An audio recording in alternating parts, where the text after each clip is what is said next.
¿Qué tienen en común un emperador romano, un almirante chino y una estrella de ópera? Ninguno tenía huevos, y todos fueron leyenda. Estás a punto de descubrir las historias de 10 hombres que, a pesar de haber sido privados de su masculinidad, se convirtieron en algunas de las figuras más poderosas e influyentes de todos los tiempos. Bienvenidos al club más exclusivo y más involuntario de la historia.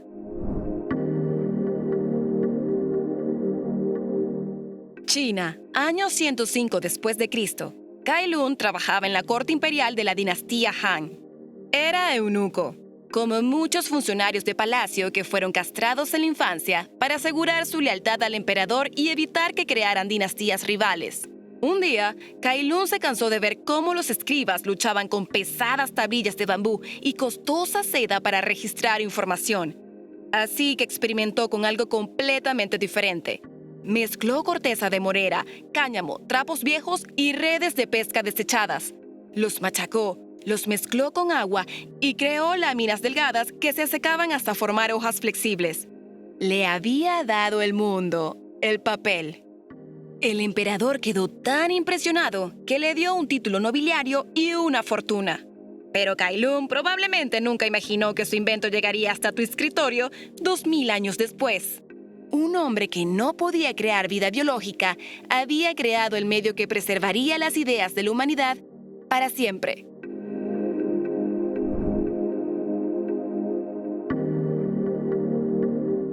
Cuando Alejandro Magno conquistó el imperio persa, no solo se apropió de oro y territorios, también heredó a un joven eunuco. ¿Y para qué? Bueno, ya lo verás. Bagoas había sido castrado de niño para servir como favorito del rey Darío III.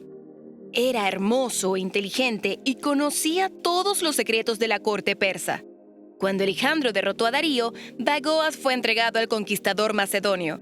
Alejandro, el hombre que se creía descendiente de los dioses, se enamoró perdidamente de este eunuco persa. Pero este atrevido fue un poco más que objeto de deseo. Tenía poder político real. Cuando el sátrapa persa Orsini se burló de él llamándolo prostituta y negándose a mostrarle respeto, Bagoas maniobró para que lo acusaran de saquear la tumba de Ciro el Grande. Orsines fue ejecutado. A través de su relación con Bagoas, Alejandro demostró respeto por las costumbres persas y legitimó su gobierno ante sus nuevos súbditos. Un eunuco había ayudado a crear a uno de los imperios más grandes de la historia.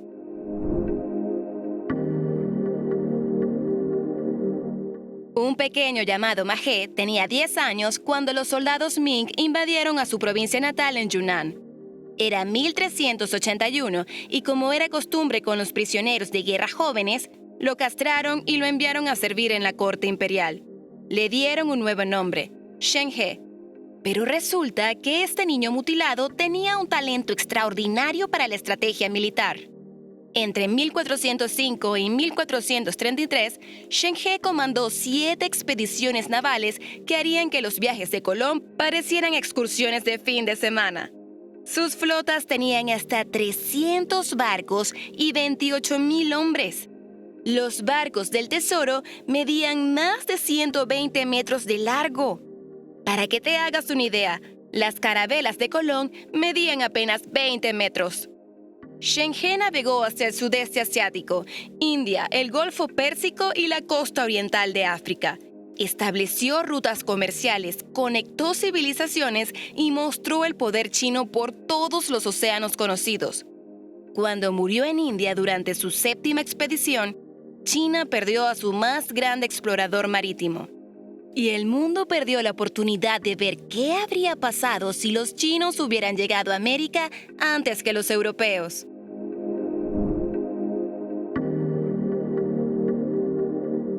La historia de Sporus es probablemente la más perturbadora de esta lista. En el año 65 después de Cristo, el emperador Nerón mató a patadas a su esposa embarazada Popea Sabina durante una pelea doméstica. Después, sumido en el remordimiento y la locura, se obsesionó con encontrar una forma de reemplazarla. Fue entonces cuando vio a Sporus, un hermoso adolescente esclavo que tenía un parecido inquietante con su esposa muerta. Nerón ordenó que castraran al muchacho. En Roma, castrar a un ciudadano romano era ilegal, pero Sporus era esclavo, así que las leyes no lo protegían.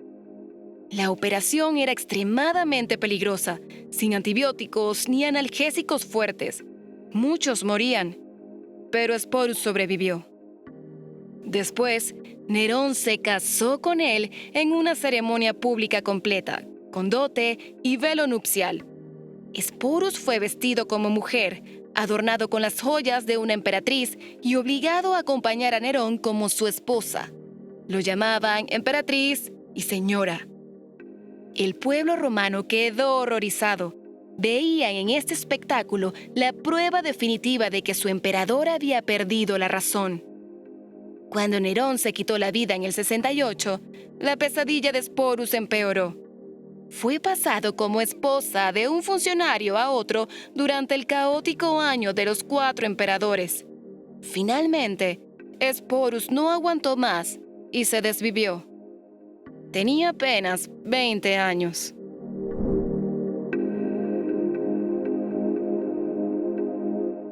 Wei Shanxiang nació en 1568. Era jugador, borracho y estaba hasta el cuello de deudas. Cuando sus acreedores empezaron a amenazarlo de muerte, tomó una decisión desesperada. Se autocastró para poder trabajar en el Palacio Imperial. Era la decisión más inteligente de su vida.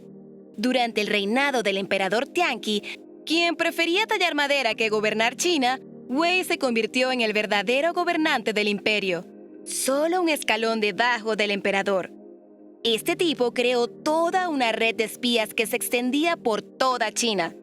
Torturó y ejecutó a cientos de funcionarios honestos que se atrevieron a oponérsele. Llenó el gobierno de lamebotas y oportunistas. El país entero le temía. Le construyeron templos como si fuera un dios viviente. Su reino de terror duró hasta 1627, cuando murió el emperador Tianqi. El nuevo emperador lo envió al exilio, pero Wei sabía que su tiempo había terminado. Se desvivió en el camino antes de enfrentar el juicio. El año 99 a.C. fue el peor de la vida de Sima Qian, y también es el más importante para la historia de China. Sima Qian trabajaba como gran historiador de la corte Han, continuando el trabajo que había empezado su padre, escribir la primera historia completa de China. Pero ese año cometió un error que casi le cuesta la vida. Cuando un general chino fue derrotado por los nómadas Xiongnu, todos en la corte lo condenaron como cobarde. Sima Qian fue el único que se atrevió a defenderlo públicamente, argumentando que el general había luchado valientemente contra fuerzas superiores. El emperador se enfureció, lo acusó de traición y lo condenó a muerte. En la China antigua, los hombres honorables preferían desvivirse antes que la castración. Pero Sima Qian eligió la humillación porque tenía una misión más grande que su orgullo personal. Durante los años que siguieron a su castración, Sima Qian completó su obra maestra, 130 volúmenes que documentaban más de 2000 años de historia china. Su trabajo se convirtió en el modelo para todos los historiadores chinos posteriores. Había elegido la vergüenza temporal sobre el olvido eterno, y gracias a esa decisión, conocemos la historia de China antigua.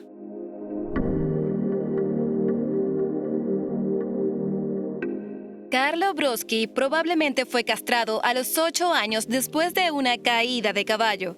Al menos esa era la historia oficial. En realidad, su familia lo había mutilado deliberadamente para preservar su voz soprano. Era 1713 y los castrati eran las superestrellas de la ópera europea.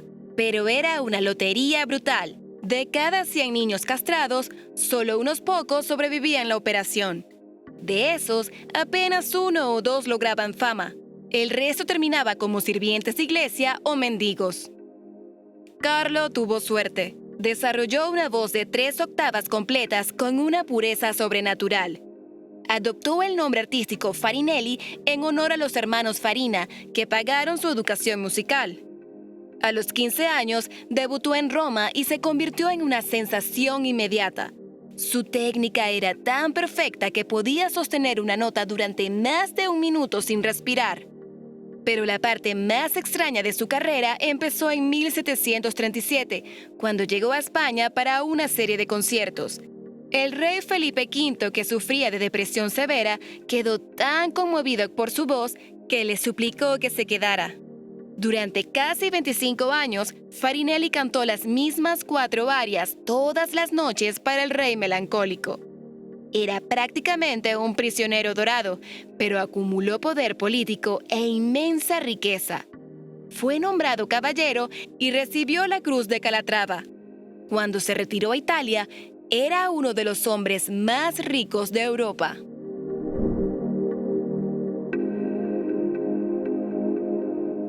Muhammad tenía 5 años cuando su mundo se desplomó. Era 1747 y las guerras civiles persas habían llegado a su pueblo natal en Mazandarán. Cuando las tropas de Adel Shah capturaron a su familia, el comandante mató al padre de Muhammad, pero perdonó la vida del niño. Aunque perdonar suena demasiado, ya que a cambio de su vida, le quitó sus pelotas. El prefijo aga significa eunuco en persa. Desde ese día, Muhammad llevó su mutilación como parte de su nombre. Al hacer esto, Adel Shah pensó que había neutralizado una amenaza futura, pero vaya que sí se equivocó. Durante los siguientes 16 años, Aga Muhammad fue mantenido como rehén político, pero cada día planeaba su venganza. Cuando finalmente escapó en 1779, desató una campaña militar que unificaría Irán bajo su control. Era brutal incluso para los estándares de su época. Cuando capturó la ciudad de Kerman, que había apoyado a sus enemigos, ordenó que 20.000 habitantes fueran cegados como castigo. En 1794, derrotó al último rival y se proclamó Shah. En 1796, fue coronado como Rey de Reyes, fundando la dinastía Qajar que gobernaría Irán hasta 1925.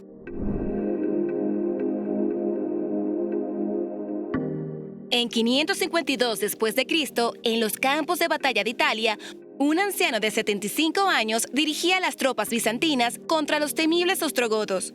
Era armenio, eunuco y nunca había comandado un ejército en su vida.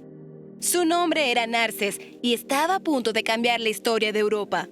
Narses había sido castrado de niño para servir en el Palacio Imperial de Constantinopla. Durante décadas, manejó las finanzas del imperio y los asuntos burocráticos. Era brillante con los números, pero no tenía experiencia militar. Cuando llegó a Italia, los ostrogodos habían reconquistado casi toda la península bajo el liderazgo del rey Totila. Los generales bizantinos anteriores habían fracasado miserablemente, pero Narses tenía algo que sus predecesores no tenían: paciencia.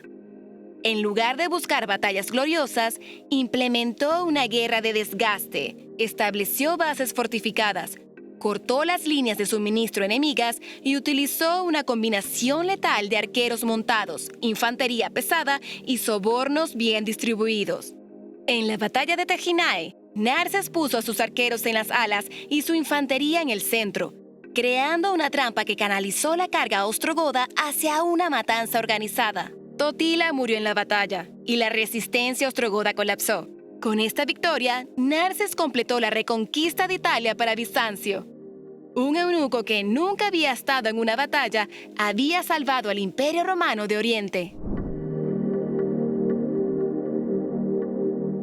Nuestra historia final nos lleva al Egipto tolemaico del año 48 a.C., donde un eunuco cambió el curso de la historia occidental con una sola decisión terrible. Pótinos era el principal consejero del joven rey Ptolomeo XIII. Había sido castrado de niño para asegurar su lealtad y eliminar cualquier rastro de ambición dinástica personal. En 48 a.C., Egipto estaba desgarrado por una guerra civil entre Ptolomeo XIII y su hermana mayor Cleopatra VII. Ambos reclamaban el trono y el país se desangraba en el conflicto. Fue entonces cuando Julio César llegó a Alejandría persiguiendo a su rival Pompeyo Magnus durante la Guerra Civil Romana.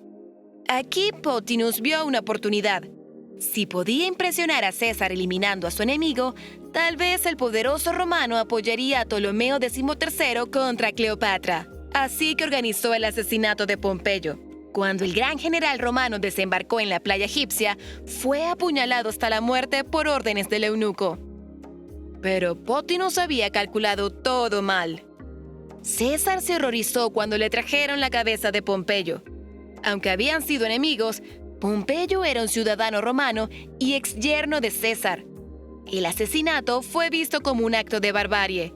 Así que en lugar de apoyar a Ptolomeo XIII, César decidió intervenir personalmente en la guerra civil egipcia. Y no tardó en caer bajo el hechizo de Cleopatra, que había logrado llegar hasta él escondida en una alfombra. La conspiración de Pótinos se desmoronó. César ordenó su ejecución, pero el daño ya estaba hecho. Sin saberlo, este eunuco había preparado el escenario para una de las historias de amor más famosas de la historia, la era de Cleopatra como vasalla de Roma. 10 hombres, 10 mutilaciones, 10 caminos diferentes hacia el poder absoluto. No olvides dejarnos tus comentarios aquí abajo y si te gustó este video, haz clic en el botón me gusta y suscríbete al canal. Gracias por ver.